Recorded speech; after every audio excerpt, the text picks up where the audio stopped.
Hello friends, దేవుని కృప వల్ల అయ్యగారు అమ్మగారు మీ అందరికీ దేవుని యొక్క విలువైన ప్రసంగములు స్వయంగా రాసినవి మీకు అందచేయాలని కోరుకుంటున్నాను. మా పుస్తకంలో సిలువ ధ్యాన ప్రసంగములు 83 ప్రసంగములు, క్రిస్మస్ ప్రసంగములు 50 ప్రసంగములు, బైబిల్లోని స్త్రీల ప్రసంగములు 72 ప్రసంగములు, మోషే సుఖోపవాస ప్రసంగములు 63 ప్రసంగములు. ఈ పుస్తకములు అయ్యగారు అమ్మగారు స్వయంగా రాసినవి మీ అందరికీ అందాలని కోరుకుంటున్నాము. మా పుస్తకములు కావాల్సిన వారు కాంటాక్ట్ అవ్వాల్సిన numbers: Bapatla reverend doctor P Jaipal గారు, phone number 9866412025. Guntur doctor P Prasadarao గారు, ఫోన్ నెంబర్ 9441368594 అండ్ 9705789407. మా పుస్తకంలో మీరు తీసుకొని చదివి ఆదరణ పొంది దేవుని మహిమపరచాలని కోరుకుంటున్నాము. Don't forget to like the video. Thank you.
మనుషులలో నీతిమంతులు అనేవాడు ఒక్కడు కూడా లేడు. ఎంత గొప్ప విశేషమైన విషయం! ఇటువంటి వారిని పరలోక రాజ్యంలో చేర్చడానికి దేవుడే ఈ లోకానికి వచ్చి నీతిమంతులుగా చేశారు. ఒక్కడు కూడా నేను ఇది చూడకుండానే బైబిల్ చూడండి ఒకసారి 143 అధ్యాయంలో ఆ 2వ వచనం చూస్తాం. 143 ఆ 2 చూడండి.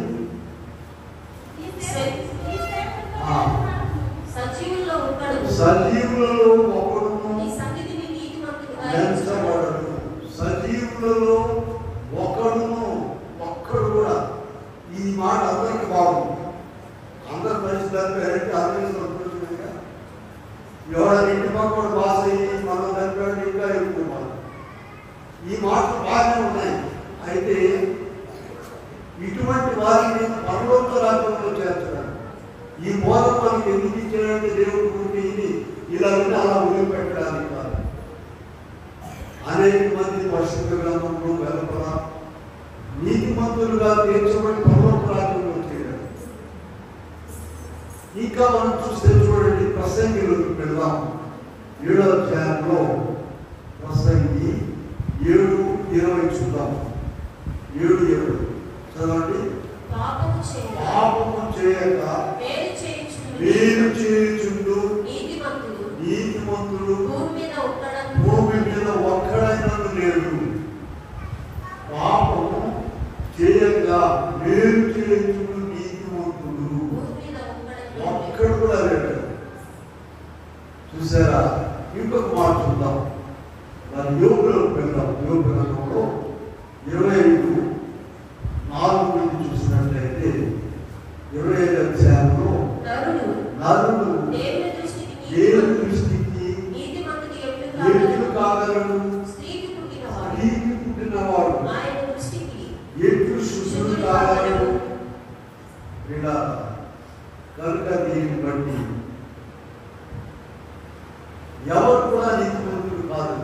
అటువంటి వారిలో ఉన్న మనకు నీతిమంతులుగా ఏర్పరచడానికి నీతిమంతుడైన దేవుడు ఒక్కడే ఉన్నాడు. క్రీస్తు ప్రభు. పాత నిబంధనలో ఉన్నారని కొత్త నిబంధనలో ఉన్నారు. ఆయన మాట విని ఆయన మార్గంలో నడిచి ప్రభు ఒక మాట చెప్పారండి, నేనే మార్గము సత్యము జీవమును, నా ద్వారానే తప్ప ఎవరు నీకు అందరి మార్గంకు సంబంధించింది ఇది. ఎవరికో మనవాళ్ళకి వాళ్ళకి ఇంకోళ్ళకి ఆమోళ్ళకి కాదండి. ఇది మా చాలాసార్లు చెప్పాను. చాలా మంది ఏమంటారంటే మనం సానుభూతిగా ఎవరు మీరు అడుగుతున్నా మేము ఇటు వస్తున్నాము అందరం అక్కడికి వెళ్ళేది ఎక్కడికి వెళ్ళేది బస్ స్టాండ్గా రైల్వే స్టేషన్గా కాదండి. ఎవరైనా సరే ఖచ్చితంగా వాడు ఎవరైనా సరే ప్రపంచం పరలోక రాజ్యం చేరాలంటే దేవుడి దగ్గరకు పోవాలంటే ఖచ్చితంగా ఏకైక మార్గం. కనుక కాకపోతే ఇప్పుడు మానవులు ఈ నీతి ఆ నీతిలోకి దేవుడి నీతిలోకి వెళ్ళకుండా కొన్ని నీతులు ఏర్పరచుకున్నారు. 3 రకాల నీతులు చూద్దాం. ఒకటి స్వనీతి, 2 లోక సంబంధమైన నీతి, 3వది దేవుడి నీతి. మనకి ఇక్కడ కావాల్సిన దేవుడి నీతి. స్వనీతి అంటే ఏం లేదండి, నేనే గొప్ప. చూడండి లూకా సువార్త 18వ అధ్యాయంలో 11వ వచనంలో నుండి చూస్తే ఇద్దరు ప్రార్థన చేసుకోవడానికి మందిరానికి వెళ్ళారు. దేవాలయానికి ఇద్దరు ప్రార్థన చేసుకోవడానికి వెళ్ళారు. ఎవరెవరు వాళ్ళు? పరిసయ్యుడును సుంకరి. అయితే ఈ పరిసయ్యుడు ప్రార్థన మీరు చదవండి. మీరు నిలబడి అన్యాయస్తులను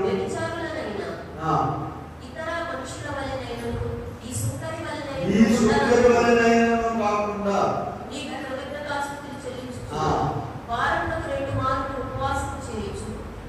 ఆయన ఏం చేస్తున్నాడంట? 10వ తీసుకున్నాడంట.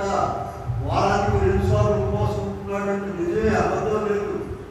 కానీ ఇక్కడ ఏం చెప్పాడు? ఈ సుంకరి వలనైనాను. ఇదిగో ఇలా మనుషుల మీద మనం హెచ్చించుకుంటున్నాం. నేను ఆయనలా కాదు, నీవులా కాదు, నీవేంటి, నీవు ఇంకా గొప్ప అనుకుంటున్నావా? దీనిని స్వనీతి అని అన్నారు. మత్తయి సువార్త 6వ అధ్యాయంలో 2-3 వచనాల్లో ప్రభు ఏం చెప్పాడంటే, నీవు ధర్మం చేసేటప్పుడు నీ ముందర బోర గురించుకోవద్దు. వాక్యంలో ఎంత విశేషంగా రాయబడి అంటే, నీ కుడి చేయించేది నీ ఎడమ చేతికి ఎంత సీక్రెట్ గా ఉంటారో దానం చేసేటువంటిది ప్రభుకి ఇచ్చేది ఎంత సీక్రెట్ గా ఉండాలంటే మన శరీరానికే తెచ్చిపెట్టారు. నీ కుడి చేసేటువంటి ధర్మం అంట అది జరుగుతుందా? ఈ చేతికి ఈ రెండు ఒక శరీరంలో ఉన్నాయి. కుడి చేసేదంటే ఎడమ చేతికి తెలియదు. అయితే మందిరాల్లో ఎవరైనా ఏదైనా చేస్తే మైకులు పెట్టి చెప్పుకుంటారయ్యా పలానా అదే చెప్పకపోతే వాళ్ళకి బాధ, మళ్ళీ ఈసారి ఒకసారి బాధ.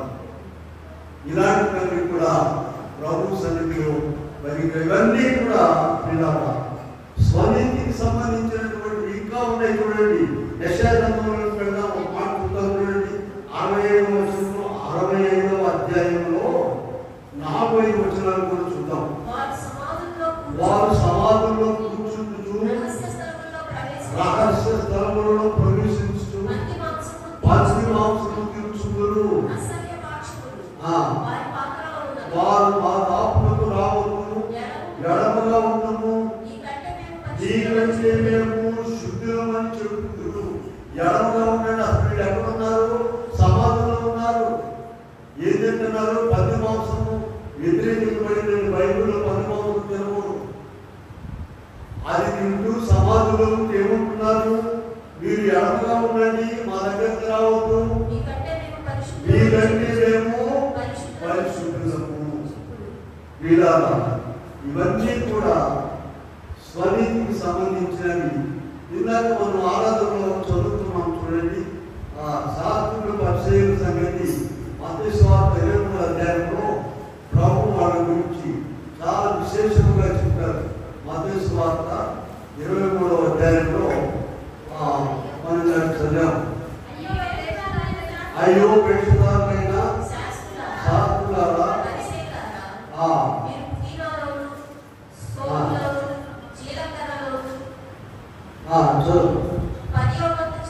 పదియో వంతు చెల్లించి అట్లాగా 27 వచ్చిన అయ్యో పేషదారులైన శాస్త్రులారా, మీరు సున్నము కొట్టిన సమాధులను పోలి ఉన్నారు. అవి వెలుపల శృంగారంగా అగపడును, లోపల చచ్చిన వారి ఎముకలను. ఇప్పుడు 25వ వచనం మత్తయి సువార్త 23:20. అలాగే మీరు వెలుపల మనుషులకు నీతిమంతులుగా కనబడుతున్నారు, కానీ లోపల వేషధారణతో అక్రమముతో నిండి ఉన్నారు. ఇలా ఇటువంటి భక్తి దేవునికి ఇష్టమైంది కాదు. నీ అంతటా నువ్వే నీ కాకు నువ్వే దిద్దుకుని నువ్వే పసుపాలు వేసుకుని నాకు పసుపాలు వచ్చిందని చెప్పుకుంటున్నావు లోపల. అది తప్పండి. నీ అంతా నీవే అసెస్ చేసుకోవడం కాదు. దేవుడి దృష్టిలో ఆయనే సర్వాధికారి లోకానికి వచ్చి ఆయన ఎంత తగ్గించుకున్నారు చూడండి. ఎప్పుడు చెప్పుకుంటాను మీకు, నేను యేసు ప్రభువుని జ్ఞాపకం చేసుకుంటే మాతో ఉన్న గర్వాన్ని అడిగిపోతాయి. యోహాను సువార్త 13వ అధ్యాయంలో ఎప్పుడు చెప్తుంటారు మీకు. యోహాను సువార్త 13వ అధ్యాయంలో మనం అక్కడ చూసినట్లయితే అంతట పళ్ళెంలో నీళ్లు పోసి శిష్యుల పాదములు కడుగుటకును తాను పట్టుకొని ఉన్న తువాలుతో తుడుచుటకును ఆయన మొదలుపెట్టి. ఎవరండి ఈయన? భూమి ఆకాశం సమస్తమును తన మాట ద్వారా ఆదికాండం 1వ అధ్యాయంలో కలుగు చేసిన దేవుడు. యోహాను సువార్త 13వ అధ్యాయం 5వ వచనంలో చూస్తే పళ్ళెంలో నీళ్లు పోసి శిష్యుల పాదములు. ప్రపంచంలో ఎక్కడైనా చూడండి, గురువు అనబడేవాడు ఆయన పాదాలు కడిగించుకున్నాడే కానీ శిష్యుల పాదాలు కడిగినటువంటి వారు ఎక్కడ ఇవ్వలేరు. అందుకనే ఇది నిజమైన మార్గం, నిజమైన దేవుడు, నిజమైనటువంటి వెలుగులో మనం ఉన్నాము. దానిని బట్టి మనం ఆశ్చర్యం. తాను పట్టుకొని ఉన్న తువాలతో తుడుచుటకును మొదలు పెట్టాను. ఏ విషయంలో కూడా మనం హెచ్చించుకోవడానికి అవకాశమే లేదు. ప్రియులారా, ఇలాగూ స్వనీతి ఉన్నది. ఇక లోక సంబంధమైన నీతి, లోకానికి కావాల్సినటువంటి రోమాపత్రికలకు వెళ్దాం చూడండి. 12వ అధ్యాయంలో 2వ వచనంలో మనం చూసినట్లయితే, మీరు లోక మర్యాదను అనుసరింపక ఉత్తమమును అనుకూలమును సంపూర్ణమైన దేవుని చిత్తమేదో పరీక్షించి తెలుసుకున్నట్లు మీ మనస్సు మారి నూతన ముగుడు వలన రూపాంతరం. ఈ లోక మర్యాద ఉంటుందండి, దాని ప్రకారం పోతా ఉంటే అందరూ నేర్చుకుంటారు, బాగుంటుంది. కానీ అలా కాదు. ఇక్కడ ప్రభు మనకు చెప్పేది ఏంటంటే, ఉత్తమమును అనుకూలమును సంపూర్ణమైనటువంటి దేవుని చిత్తమేదో. లోకంలో కనబడేదంతా కూడా డ్రామా అండి, నటన. ఒకరికొకరు నటిస్తూ ఉన్నారు. అసలైనటువంటి డ్రామా పరలోకంలో. దాంట్లో ఇదంతా కూడా రిహార్సల్ అని మర్చిపోబాకండి. ఇదంతా రిహార్సలే. మీరు భార్యగా, భర్తగా, తండ్రిగా ఎట్లా మీరు యాక్ట్ చేస్తున్నారో చూడండి. మొదటి పత్రికలకు వెళ్దాం చూడండి. మొదటి పత్రికలో మనం చూసినట్లయితే 7వ అధ్యాయంలో చూడండి. 7వ అధ్యాయం 7వ చూడండి. సహోదరులారా, కనుక ఏడ్చువారు, సంతోషపడువారు,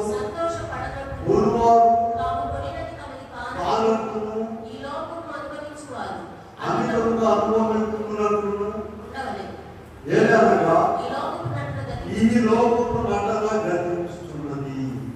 ఈ లోకపు నటన అంటే మొత్తం గతించకపోయినా కూడా నీ పాత్ర నీ వంటి గతించుకుంటున్నది. వీళ్ళారా, ఈ లోకంలో మనము నటిస్తూ ఉన్నాము. నటన చిన్నపిల్లలుగా నటన అయిపోయింది. చిన్నపిల్లలుగా యాక్షన్ చేశాము, ఆ తర్వాత యవనస్తులుగా యాక్షన్ చేశాము, పెళ్లి కొడుకు పెళ్లి కూతురుగా యాక్షన్ చేశాము. అయిపోయినాయి కదా, మమ్మీ డాడీ అయిపోయి తర్వాత అమ్మమ్మ తాతయ్యలు వచ్చినాయి. ఆ తర్వాత నువ్వు. ఇవన్నీ కూడా ఓవర్ యాక్షన్ చేయగలుగుతారు కదా. అవసరమైన వారికి యాక్షన్ చేయనైనా ఎక్కువగా ఎగరదు. ఒకదానికి ఇంకోటి ఎగరదు. చూడండి, ఒకటగా ఎగురుతున్నాడు. ఎగురుతుంటే ఏంటో ఎగురుతుంటానంటే అక్కడ మందు చేసిన చూపించి అక్కడ షేక్ ఉందంట దాన్ని. అందుకని వీడు షేక్ చేస్తున్నాడు.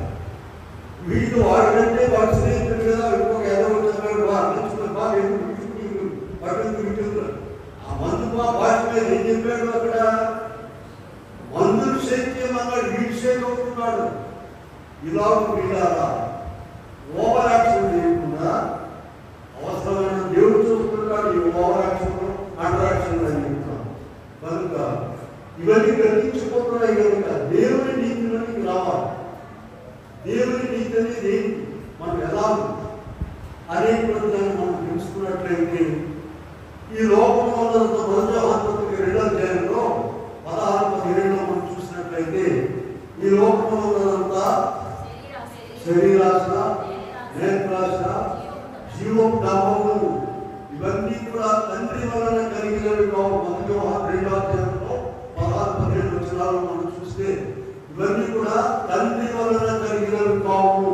యాకోబు పత్రికలో ఇంకా కొద్దిగా ఇంకా స్పష్టంగా ఇచ్చారు. యాకోబు పత్రిక 4:4లో మనం చూసినట్లయితే ఈ లోక స్నేహము దేవునితో బయలుమని మీరు కదా. కాబట్టి ఎవరు ఈ లోకంలో స్నేహం చేయకూడదు వారు దేవునికి శత్రువులు. కనుక ప్రియులారా, ఇక్కడ మనం చూసినట్లయితే లోక స్నేహము, లోకం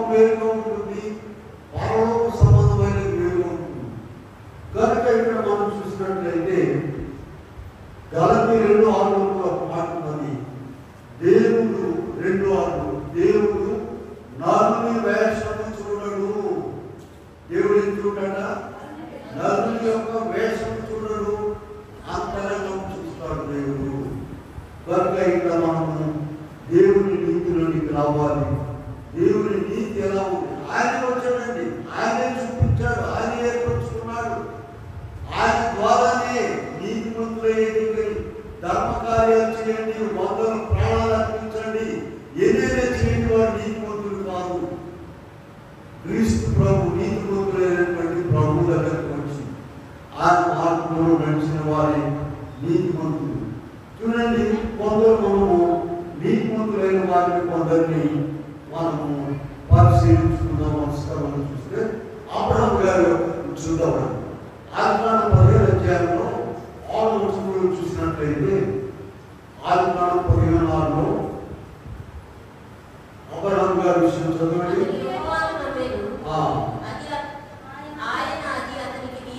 అతను యెహోవాను నమ్మెను, ఆయన అది అతనికి నీతిగా ఎంచబడెను. ఇలా జాగ్రత్తగా విన్నాము. పరిశుద్ధ గ్రంథంలో పొందుతాం. వారు ఎలా నీతిమంతులయ్యారో మనం కూడా మార్గంలో నడిచి నీతిమంతులు కావాలని ప్రభు ఈ పాట మనం ఇస్తున్నాం.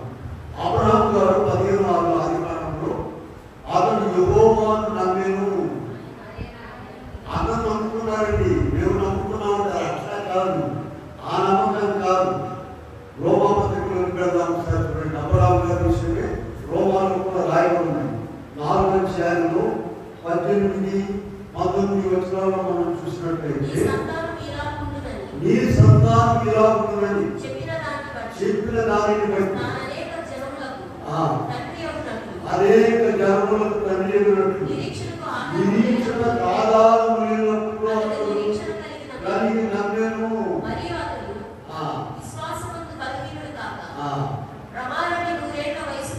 నూరేళ్ల వయసు గలవాడే మృతుల్యమైనదని, సారా గర్భము మృతుల్యమైనదని ఆలోచించదు కానీ అందుచేత అది నీతిగా. ఊరికే నమ్ముకోవడం కాదండి, అందరూ నమ్ముకున్న వాళ్ళే. అలా కాదు, నిరీక్షణ ఆధారం లేనప్పుడు రోమా 4:18 ఏ మాత్రం కూడా ఇక నిరీక్షణ ఆధారం లేదు. ఆయన ఏం చెప్తున్నాడు? అయ్యా ఎంత ఇస్తే నాకేంటి, నాకు కుమారుని ఇవ్వండి అయ్యా, ఈ ఆస్తి మొత్తం ఎలియాజరే కదా వారసుడు. ఎలియాజర్ అంటే ఎవరు? అబ్రహాము గారి ఇంట్లో ఉన్నటువంటి మొట్టమొదటి సేవకుడు. అది ప్రభుని అడుగుతున్నారు. ప్రభు ఇస్తానంటున్నాడు. ఆకాశ నక్షత్రాలు అంటున్నాడు, భూమి మీద సూర్యుడు లెక్క పెట్టగలమంటున్నారు, అలాగే సంతానం ఉంటుంది అంటున్నారు. ఇక 7 వయసు పెంచుకుంటున్నాడు. అదే ఇక్కడ రోమా పత్రికలో ప్రభు మనకు స్పష్టంగా 4:18 ఇచ్చారు. నిరీక్షణకు ఆధారం లేనప్పుడు అతను నమ్మేను కనుక అతడు నీతిగా, అది అతనికి నీతిగా. అవకాశం ఉన్నప్పుడు నమ్ముకోవడం కాదండి. ఇది అబ్రహాము విషయమే కాదు, అత్యంత చదవండి. ఇంకా అబ్రహాము విషయమే కాకుండా 23-24 వచనాలు కూర్చుంటాం. రోమా పత్రికలో 23 4వ అధ్యాయంలో 23 చదవండి.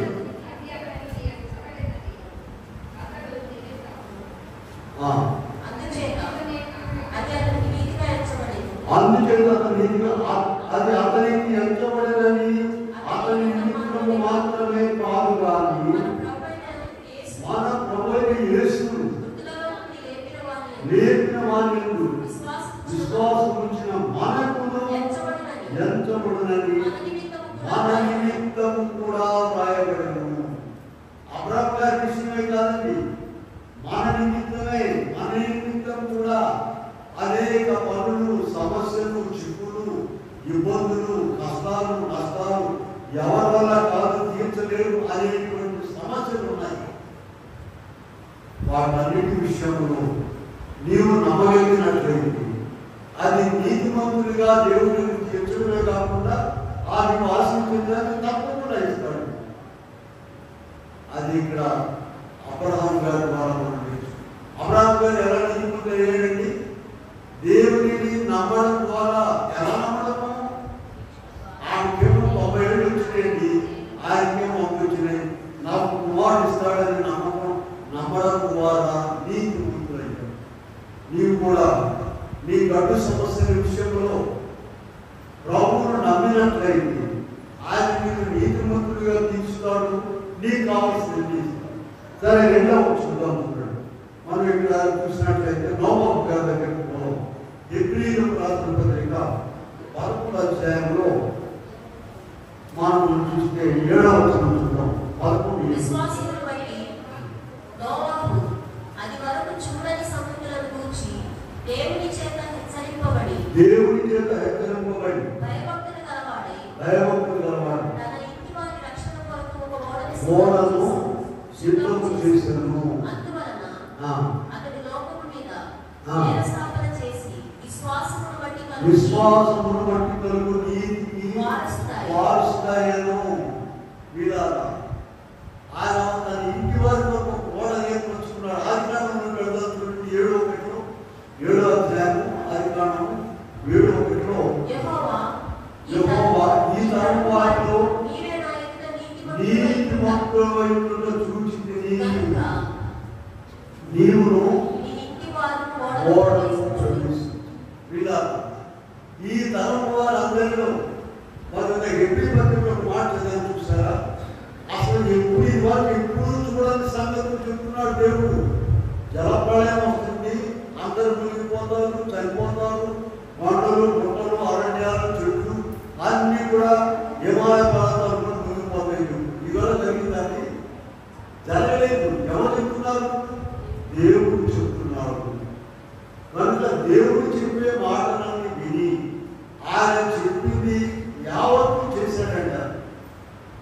నోవహు గారు నీతిమంతుడు ఎలా చెప్పండి. మీరు ఒకసారి చూడండి, 6వ అధ్యాయం 22 ఉంటాడండి. ఆదికాండం 6:22.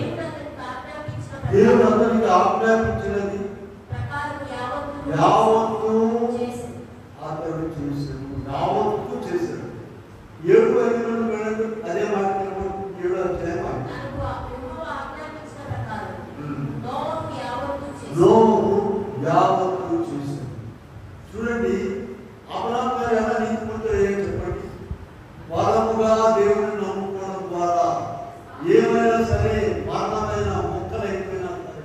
చూడండి, అబ్రహాము గారిని 22వ అధ్యాయంలో ఆ లేక కుమారుడిని చూస్తానని ఆదికాండం 22వ అధ్యాయం ఏం చెప్పాడంటే, నీవు ఓరియా పర్వతానికి వెళ్ళి నేను చెప్పిన దగ్గర ఆయన్ని బలిగా అర్పించాను.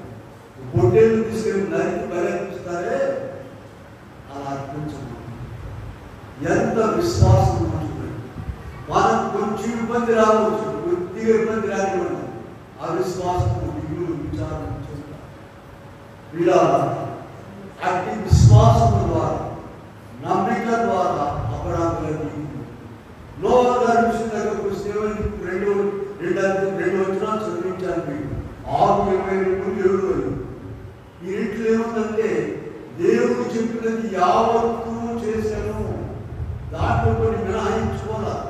ప్రతి ఒక్క మాట దేవుడు చేశాడు. కనుకనే ఆదికాండం 7:1 దేవుడు ఏమంటున్నాడు నోవహుతో?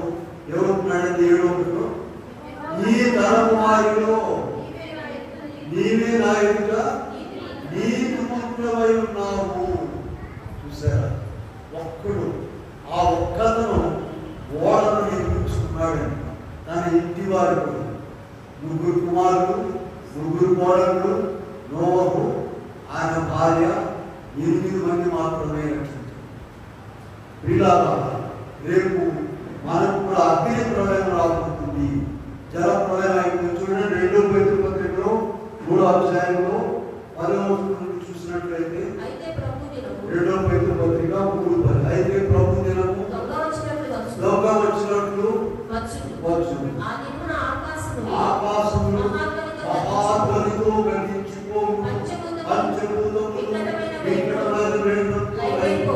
భూమియు నృత్యములు కాలిపోవును.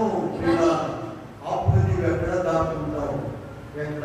నీవు కూడా ఆనాడైతే జల ప్రళయం నుండి తప్పించుకోవడానికి దేవుడు ఒకే ఒక ఓడను, ఒకే ఒక కుటుంబాన్ని ఏర్పరిచాడు. ఈనాడైతే ఆయన ప్రేమను బట్టి అప్పుడు క్రీస్తు రాలేదని భూలోకాన్ని ఆయనే వచ్చి లోకానికి ఇదిగో ప్రతి దేవాలయం ఒక ఓడను, ప్రతి దేవాలయం ప్రతి ఇల్లు కూడా ఒక ఓడగా ఏర్పరిచాడు. నీవు నీ నీతిని బట్టి నీ కుటుంబాన్ని రక్షించుకోవాలి. నీ నీతిని బట్టి నోవహు ఎలా నీతిమంతుడు అయ్యాడండి?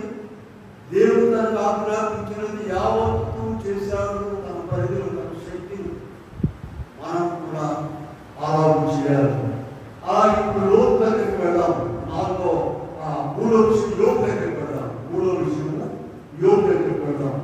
27 అధ్యాయంలో 6వ వచనం చూద్దాం. యోబు గ్రంథము 27 6వ వచనం.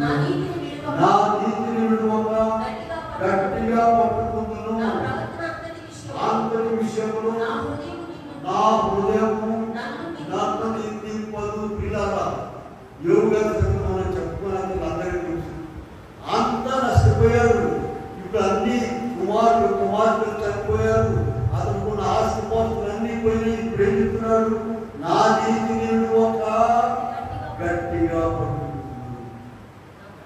మనకు 10 రూపాయలు నష్టం జరిగింది కాదు, ఒక మాట మనకు వ్యతిరేకం వస్తుంది కాదు, అయిపోతుంది. అయ్యారు ఉండాలనో దేవుడు కాదు, చూసుకొని ఏం చేస్తారు. వీళ్ళ ఎంత నష్టపోయి కూడా నా నీతిని దేనికి ఇంకా ఆలోచించాలి. ఇటువంటి భయంకరమైన విషయాలు ఏ గ్రంథంలో కూడా దొరకండి. యోబు గారు 27వ వచనంలో 27వ అధ్యాయంలో నా నీతిని విడువక గట్టిగా పట్టుకుంటున్నాను. నా ప్రవర్తన అంతటి విషయంలో ఎవరండి? నా హృదయం నన్ను నిందింపదు. పిల్లారా, దైవత్వం మనకు తెలుసు కదా, తండ్రి కుమార దేవుడు తన కోరిక చొప్పున మానవులను చేశాడు. మానవత్వం కూడా ఉన్నది. మానవత్వం ఏం చెప్పండి? శరీరము, ప్రాణము, ఆత్మ. మీకు చూపిస్తాను చూడండి. దశలోనిక రాసిన పత్రికలోకి వెళ్ళండి, అక్కడ చూపిస్తాను. మొదటి దశలోనిక రాసిన పత్రిక 5వ అధ్యాయంలో మనము ఇక్కడ 23వ వచనం చూద్దాం. సమాధానం దేవుడి పరిశుద్ధపరచును గాక మీ ఆత్మయు జీవము శరీరము సంపూర్ణముగా ఉన్నాయి. దైవత్వం చెప్పడమా? తండ్రి కుమార. మానవత్వం ఏంటి? శరీరము, ప్రాణము, ఆత్మ. ఈ మూడు. ప్రాణం జీవనం. ఈ ఆత్మ అనేటువంటిది ఏంటంటే సామెతలలో 20వ అధ్యాయం 27వ వచనంలో నరుని ఆత్మ యెహోవా పెట్టిన దీపం అని. సామెతలలో 27వ అధ్యాయంలో 20వ వచనంలో నరుని ఆత్మ యెహోవా పెట్టిన దీపము, అది అంతరంగములన్నీ పరిశోధించును. వీళ్ళారా, ఇప్పుడు మనము యోబు గ్రంథంలో వాక్యం మరొకసారి చూద్దాం. 27వ అధ్యాయం 6లో నా నీతిని విడువక యోబు 27:6 గట్టిగా పట్టుకుందును, నా ప్రవర్తన అంతటి విషయంలో నా హృదయము నన్ను నిందింపదు. ఆత్మ హృదయం ఒకటి.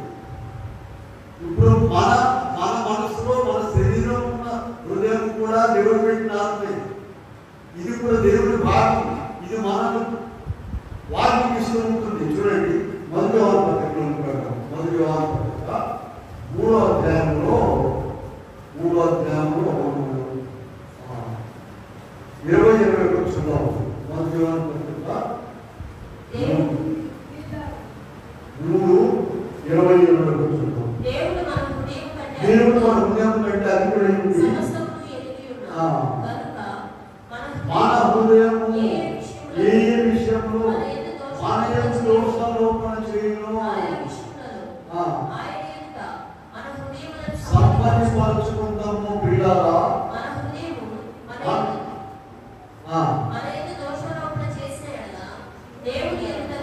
ఎవరిని దోషారోపణ చేసేది? మన హృదయం ఆదివారం ముఖ్యంగా తిని పడుకున్నాం, లోపల తిడతాం. వృద్ధులుగా నీకు ఇది పడుకునేది ఆదివారం ముఖ్యంగా ఆ లేదు అట్లా లేదు, కాలు బాగాలేదు సత్యం. ఇలా దేవుడికి వ్యతిరేకమైన పనులు చేసినప్పుడల్లా అక్కడ మీ వాక్యం చూడండి, మీ చేతిలో ఉన్న బైబిల్. మన హృదయము ఏ విషయములలో మన యందు దోషారోపణ చేయను, ఆయన మన హృదయములను సంబంధించవచ్చు. ఇలా యోబు గారు ఏం చెప్తున్నాడు? ఆయన ఒక నీతిని పట్టుకున్నాడు.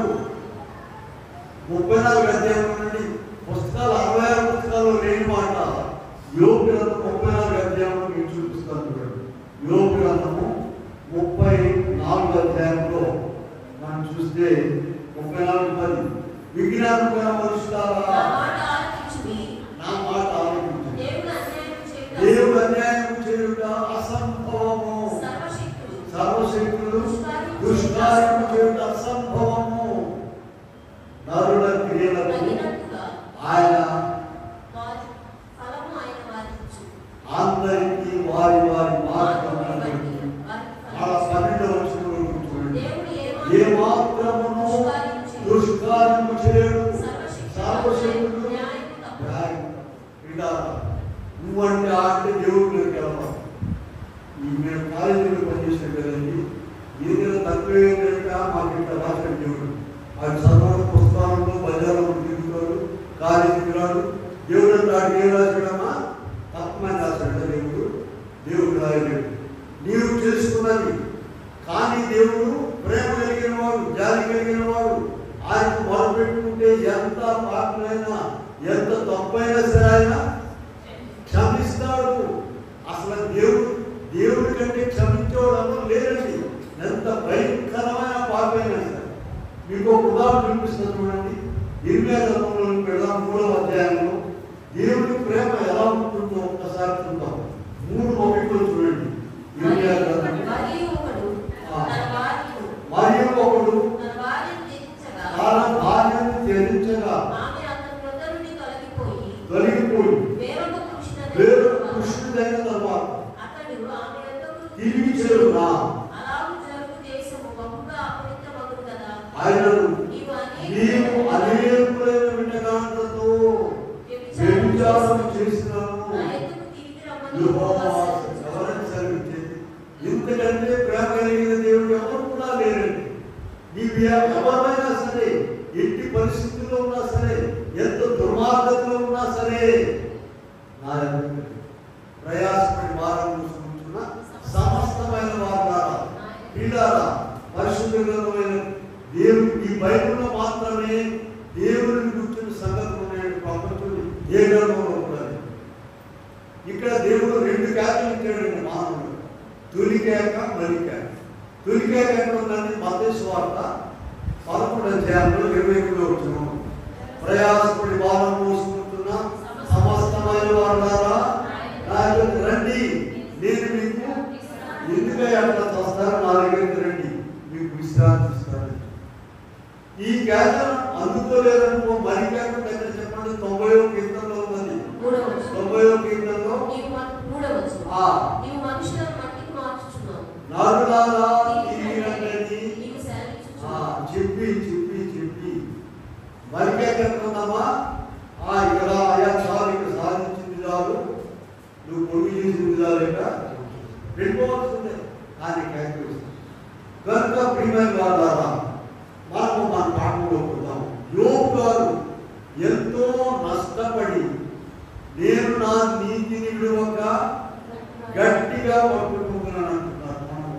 మనం కూడా ఈ మార్పులు రావాలని ఎంత నష్టమైనా అప్పుడు మనం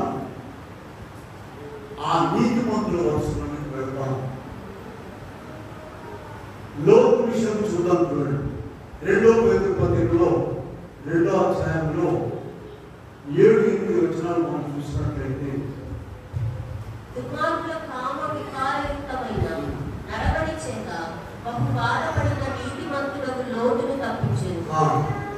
దుర్మార్గుల కామ వికారయుక్తమైన నడవడి చేత బహు బాధపడిన నీతిమంతులకు లోటును సొదొమ గొమొర్రా పట్టణాలు భయంకరమైన పాపం చేయడం ద్వారా అవి వాటి పాపం పర్వతానికి వెళ్ళిపోయింటారు.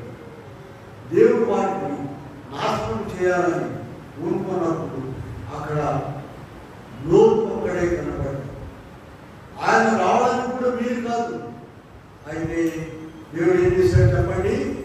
తన దూతలను పంపించి బయటకు ఈడ్చుకుని వెళ్ళారు. ఆయన ఆ దుర్మార్గుల యొక్క కామ వికార చేష్టలన్నింటినీ కూడా భరిస్తూ వారి మధ్య నివాసిస్తున్నారు. మనం కూడా ప్రియమైన వారు లోకంలో ఈనాడు భయంకరమైన పరిస్థితులు కనబడుతున్నాయి. అయితే మనకు దేవుడిచ్చిన నీతిని విడవకుండా గట్టిగా పట్టుకోవాలి. నీతి మార్గంలో నడవాలంటే ఎవరు నడవలేరండి. 2 పూట్ల ఆయన సన్నిధిలో మొరపెట్టుకున్న వారికి ఆయన శక్తిని ఇస్తాడు, ఆయన పలికిస్తాడు, ఆయన ముప్పడిస్తాడు. అప్పుడు ఆయన కోరికాంత స్వరూపం అప్పుడు వస్తుందండి. మనం అలా ప్రార్థన చేయకుండా ఎవరికి రాదు. ఇప్పుడు అందరు దేవుడి పిల్లలే. ఆయన నరకానికి వెళ్ళేవాళ్ళు, అందరూ వేసుకోవడం నమ్ముకోని వాళ్ళు అందరూ కూడా దేవుడి పిల్లలే. ఇది చూడండి, దాంట్లో చూపిస్తాను నేను. 1వ పత్రికలోకి వెళ్దాం. ఇప్పుడు అందరూ కూడా దేవుడి పిల్లలు 3వ అధ్యాయంలో చూద్దాం. 1వ పత్రిక 3వ అధ్యాయంలో మనం చూసినట్లయితే అక్కడ 3:1 మనం దేవుడి పిల్లలను పిలువబడినట్లు చూడండి. దేవుడి పిల్లలని లోకం మనను ఎరుగదు. వీళ్ళారా ఇప్పుడు మనకు దేవుడి పిల్లలమై ఉన్నాము. ఆనందంగా ఏమవుతుందో ఇంకను ప్రత్యక్షపరచలేదు కానీ ఆయన ప్రత్యక్షమైనప్పుడు చూస్తూ కనుక ఆయన అప్పుడు తేలిపోతారండి. దేవుడి పిల్లలెవరో ఆయన మధ్యాకాశంలోనికి ప్రత్యక్షమైనప్పుడు ఆయనను పోలి ఉన్నవారు ఎగిరి వెళ్తారు. అప్పుడు వారు దేవుడి పిల్లలెవరో మామూలు వాడు ఎవరు అందరూ కూడా తెలుసుకుంటారు. ప్రొఫెసర్ గారు ఉన్నాడండి. వాళ్ళ ఒక అబ్బాయి బాగా గాలి తిరిగి చదువులేదు, చదివేది. ఒకడు మాత్రం బాగా చదివాడు. ఇప్పుడు ఆయన ఈ గాలి తిరిగేవాడు కూడా ఎవరు కొడుకు? మా నాన్నగారు ప్రొఫెసర్ చెబుతుంటాడు. మరి నువ్వేం ఎట్లున్నావంటే ఇలా మాట్లాడు. కనుక ఇక్కడ అందరూ కూడా దేవుడి పిల్లలే. ఈ వాక్యం చూసుకున్నారమ్మా మీరు. 1వ పత్రిక 3వ అధ్యాయంలో ప్రారంభం నుండి 3 వచనాల్లో ఉన్నది. ఆయన ప్రత్యక్షమైనప్పుడు ఆయనను ఉన్నట్లుగానే ఆయనను చూపుడు కనుక ఆయనను పోలి ఉందని వీళ్ళ ఆయనను పోలి ఉండడానికి ఆయన దగ్గర నేర్చుకోవాలి. 2 పూర్ణ ఆయన సన్నిధిలో మొరపెట్టుకున్నట్లయితే ఆయన దివ్య లక్షణాలు మనకు వస్తాయి. ఆయన ఇస్తాడు. ఎవరైతే అట్లా చేయలేరో వాడు లోకంలో నిండిపోయి ఉంటారు. దేవుని లక్షణాలు వారికి రావు. దాని ఇక్కడ మనం చూసినట్లయితే మరి లోతు ఆయన సొదొమ గొమొర్రా పట్టణాల్లో ఉన్నప్పటికీ కూడా ఆయన నీతిని విడవకుండా గట్టిగా పట్టుకున్నాడు కనుక అక్కడ నుండి ఆయన బయటకు తీసుకునేవాడు. సరే, దావీదు గారి విషయం కూడా చూద్దాం మనం. 1 సమూయేలు గ్రంథంలో 24వ అధ్యాయంలో 18వ వచనంలో చూసినట్లయితే దావీదు గారి విషయం చూద్దాం మనం. సౌలు దావీదును చంపాలని ఎంతో ప్రయత్నం చేశాడండి. ఎంత ప్రయత్నం చేశాడంటే చూడండి, 24వ అధ్యాయంలో 2వ వచనం చూడండి. 24:2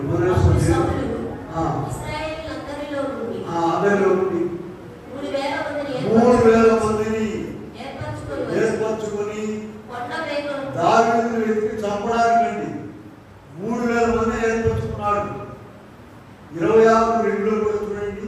1 సమూయేలు 26:2 కూడా చూస్తే ఇక్కడ కూడా 3,000 మందిని ఏర్పరచుకొని దావీదును వెతుకుతున్నాడు. మా జాతకంలో చిన్నమాట దేవుడేమో సౌలును రాజుగా చేసిన ఇశ్రాయేలు మీద సౌలు దేవుడికి వ్యతిరేకంగా ఉన్నందువలన సౌలును తీసివేసి దావీదును ఏర్పరచాలని దేవుడు నిర్ణయించాడు. ఇప్పుడు సౌలు దావీదుని ఎట్లా చంపుదామని తిరుగుతున్నాడు. కానీ సౌలు పేరున సాగుతాయా? సాగు. ఎన్నోసార్లు దేవుడు సౌలును దావీదుకు అప్పగించాడు చంపడానికి. దావీదును సౌలుకు అప్పగించాడు. ఒకసారి సౌలును దేవుడు దావీదుకు అప్పగించాడు చంపడానికి. ఇప్పుడు చూడండి, 1 సమూయేలు గ్రంథము 24వ అధ్యాయంలో 18వ వచనంలో సౌలు ఏమంటున్నాడు చూడండి. యెహోవా నన్ను నీ చేతికి అప్పగించగా నన్ను చంపగా విడిచిపెట్టినందున ఈ దినమున నీవు నా అపకారములకు ఉపకారం చేసింది. నా ఎడల నీకున్న ఉపకార బుద్ధిని నీవు నాకంటే నీతిమంతుడు. చూడండి, ఎవరైతే అపకారం చేయాలనుకుంటున్నాడో దానికి ఆ సౌలు ఏమంటున్నాడు, అయ్యా నీవు నాకంటే నీతిమంతుడు అని చెప్తున్నాడు, కానీ మనకి ఎలా రేపు చదువుతామని చెప్తున్నాడు. ఆ నీతి ఉన్నది కనుకనే దావీదు రాజుగా అయిపోయాడు. సర్వలోక సృష్టికర్త ఈ లోకానికి వచ్చి దావీదు కుమారుడని అనిపించుకున్నాడు. దావీదు కుమారుడు ఎంత గొప్ప సంగతి. చూడండి, ఆ ఇశ్రాయేలు దేశంలో గుడ్డివాడు వాడికి ఎంత జ్ఞానం ఉందంటే, మరియమ్మ కుమారుడు యేసు కుమారుడు అట్లా వాడు దావీదు కుమారుడా నన్ను కరుణించు. వాడికి ఎంత జ్ఞానం ఉందో చూడండి, ఎంత చదివేదో చూడండి, ఎంత ఆత్మజ్ఞానం ఉందో చూడండి. దావీదు ఎవరి కుమారుడు? యేసు ప్రభు. ఫిజికల్గా యోసేపు మరియమ్మ కుమారుడు కనుక ఇలాగు దావీదు దేవుని చిత్తమును నెరవేర్చు, దేవుని లక్షణాలు కలిగి ప్రభు కన్వర్సిలో ఏం ప్రార్థన చేశారండి, తండ్రి మీరేం చేస్తున్నారో మీరెవరు కనుక దీన్ని క్షమించు. మనం యేసులో వచ్చిన తర్వాత వాళ్ళందరికీ ఆ మాట పెట్టుకుంటున్నాం. అంతకుముందు దావీదు కాలం యేసులో వచ్చారా? రాలేదు. ఆయన యొక్క దివ్య లక్షణాలు చూపించాలా. అయినప్పటికీ ఆయన దేవుడుగా ఉండి ఆ లక్షణాలు దావీదుకి ఇచ్చారు కనుక వాటిని కలిగి ఉండి దావీదు రాజుగా అయిపోయాడండి. రాజుగా అయిపోయాడు. ఇంకొక మాట చూద్దాం, హేబేలు విషయం చూద్దాం. అది కాలంలో ఉన్నటువంటి హేబేలు కన్యలు హెబ్రీ 11 పెడదాం చూడండి. హెబ్రీ 11:4 చూద్దాం. హెబ్రీ 11:4 విశ్వాసమును బట్టి హేబేలు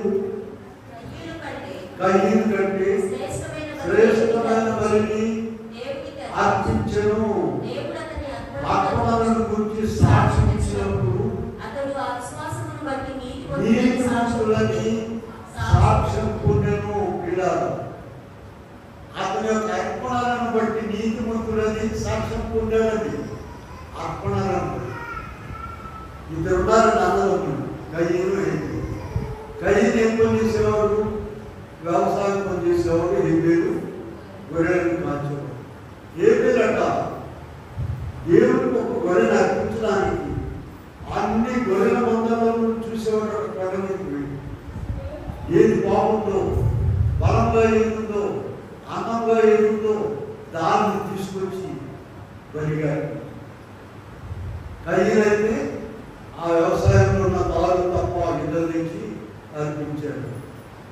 వీళ్ళ ఎవరి ఆత్మ దేవుడు అంగీకరించాడు చూడండి. కనుక ఇక్కడ అతని యొక్క అర్పణలను బట్టి పిల్లరా మా ఇంటి దగ్గర నేను అన్ని కూడా పర్సులు వినిపించాను. చీలిపోయిన కాగితాలు, రంధ్రాలు పెట్టి కాగితాలు, 100 రూపాయలు పెట్టుకోండి. సందేహం చాలా ఉండగా వీడు ఎవరి సరే కొట్లో వాడి తీసుకుని అంటారు. ఇక్కడ ఎవరైనా ఇక్కడ తర్వాత లెక్క అన్ని మొదటి పంపించాం. మీకు కావాలంటే రోజు ఇక్కడ ఎగ్జిబిషన్ పెడతాం. చాలా నోట్లు ఉన్నాయి. 10 రూపాయలు, 20 రూపాయలు, 50, 100 రూపాయలు ఉన్నాయి. చిరిగిపోయింది, సందాసంలో వేశారు. వీళ్ళ అది నాకు నష్టం అని చెప్పట్లేదు. వాక్యం ఇక్కడ కన్నీ వచ్చింది కనుక నేను మాట్లాడుతున్నాను. అది దేవునికి దీవెనకరమైన విషయం. మిగిలిపోయినవి, ఎండిపోయినవి, పండిపోయినవి ఇంటికి పడేసి ఉంటుంది అంటే అవన్నీ సంచులు వేసుకుని అయ్యగారు ఇంటికి రావాలి. మిగిలిపోయిన అతికారులు, పండిపోయిన ఆర్థికాయలు వీళ్ళ దేవుడికి ఇచ్చేది, దేవుడి బిడ్డలకి ఇచ్చేది ఏమిస్తున్నావు నువ్వు అక్కడ? ఇద్దరు అర్పించారు. ఇద్దరు కూడా అర్పించారు. ఎవరి ఆత్మ దేవుడు అంగీకరించారు చెప్పండి? హేబేలు యొక్క ఆత్మన డైరెక్టర్ అయ్యారు. హేబేలు గురించి రాస్తుంది.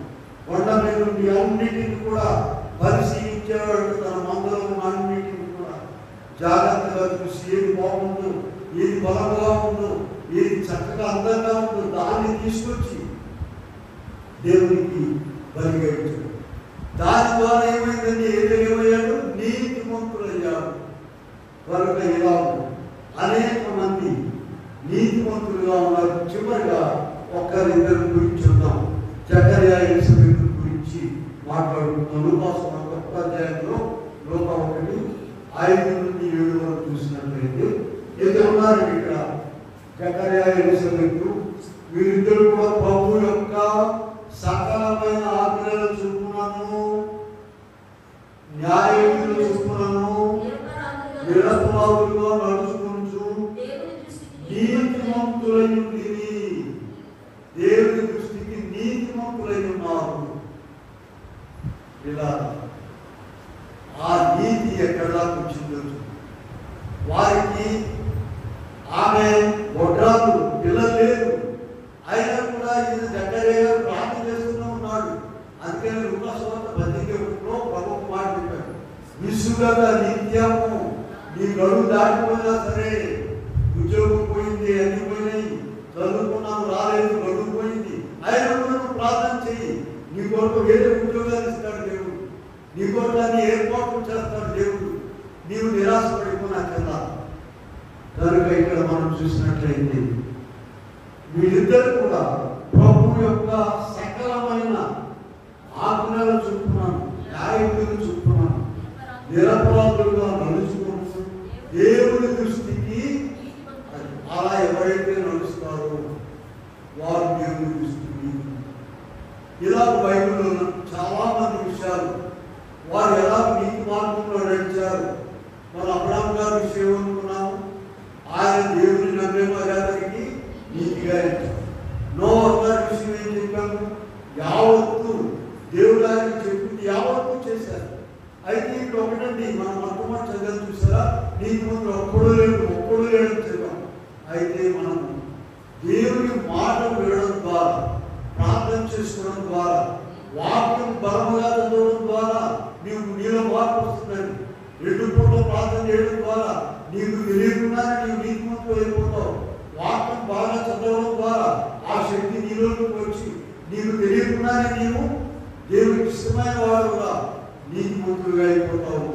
అలా అనేక మంది పరిశుద్ధ గ్రంథములను వెలుపల కూడా అనేక మంది దేవునికి ఇష్టమైన పనులు చేసి నీతిమంతులుగా పెంచబడ్డారు. వారు పరలోకంలో ఉన్నారు. మనం కూడా ఇదిగో ఈ లోక మార్గం అంటకుండా జీవించుతూ ప్రభు మార్గంలో నడిచినట్లయితే మనము ఆయనతో సహవాసం చేస్తూ మనం కూడా నీతిమంతులుగా వెళ్ళే ధన్యత ప్రభు మనకి ఇస్తారు. అటు గొప్ప భాగ్యం దేవుడు మనకి ఎల్లరూ అనుగ్రహించుగాక. ఆమె చిన్న ప్రార్థన చేద్దాము. ప్రేమలో మాట్లాడుతూ నీతిమంతుడు లేడు, ఒక్కడు కూడా లేడని చెప్తాను. అనేక మంది నిన్ను బట్టి, నీ నామం బట్టి, నీ కృపను బట్టి, అయ్యా నీకు ఇష్టమైన పనులు చేయడానికి బట్టి, నిన్ను నమ్ముకోవడానికి బట్టి నీతిమంతులుగా తీర్చబడినట్టుగా వర్తించున్నాను. అయ్యా నీ పాట మాకు తీర్చున్నావు. మేము కూడా వారి మనసులో నీకు ఇష్టమైన పనులు చేసి నీతిమంతులుగా ఏర్పడే అవకాశం మాకు ఇచ్చినందుకు చూసి వచ్చిన పిల్లలందరూ కూడా నాయన నీ వాక్యం భద్రపరుచుకొని నీతిమంతులుగా తీర్చిపోయే కృప దయచేయండి. యేసు నామమున వేడుకొని ప్రార్థిస్తున్నాము. ఆమేన్. హాయ్ ఫ్రెండ్స్, అందరికీ మర్నాత. మా వీడియోస్ మీకు ఎంతో ఆదరణ కలిగిస్తున్నాయని మేము నమ్ముచున్నాము. ఈ వీడియోని లైక్ చేయండి, మీ ప్రార్థనా అంశాలని మీ పేరుతో కామెంట్ చేయండి, షేర్ చేయండి, ముఖ్యంగా సబ్స్క్రైబ్ చేసుకోండి. Thanks for watching. అందరికీ మర్నాత.